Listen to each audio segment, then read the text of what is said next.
we're here tonight at Hear My Voice. Shift the focus to talk more about the stuff that's unseen, engaging men more in talking about their experiences, how they could change their behaviours. It feels very enriching to be a part of a project where students take leadership and act as agents of change to tackle misogyny. Okay, one of the things that we have developed over the years is an element called community pairing. It's a network of organisations, people at work, people in different sections of society working together. I think it's really important to step into different spaces and to have a time together to all talk and to look at the different ways of doing this.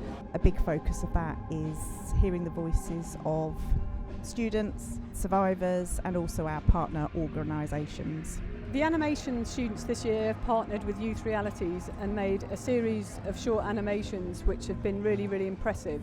Its ability to tell people's stories while being able to keep some animosity to it and while being able to keep them safe and protected but have that message out there. I had the wonderful job of prepping some of our young people to write their stories, which were then made into the animation. We were very sensitive going with the brief because we know from learning about the kind of type of abuse, we were very conscious about, okay, we need to be quite sensitive of how we approach this. A number of the pieces really stood out for me in terms of how we can utilise them at the university. We saw there's the Don't Be a Jerk.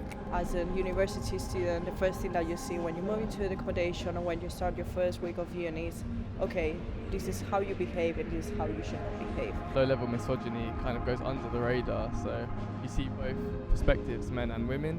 Specifically because the topic we're talking about doesn't get talked about very often, and it's just really nice that there's finally an audience that will listen to it.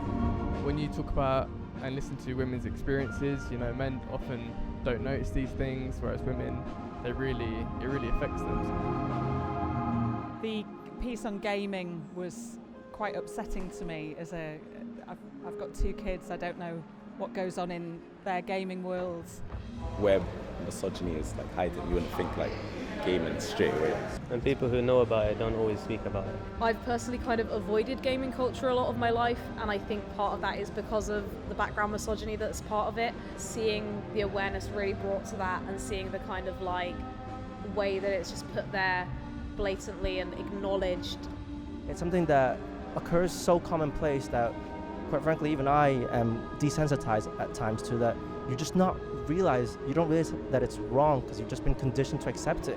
I think we can always do more, but the important thing for me is that we don't do this top down, we do it as a co-creation exercise. This is a whole community issue, so it's really important that we have a whole community approach to it.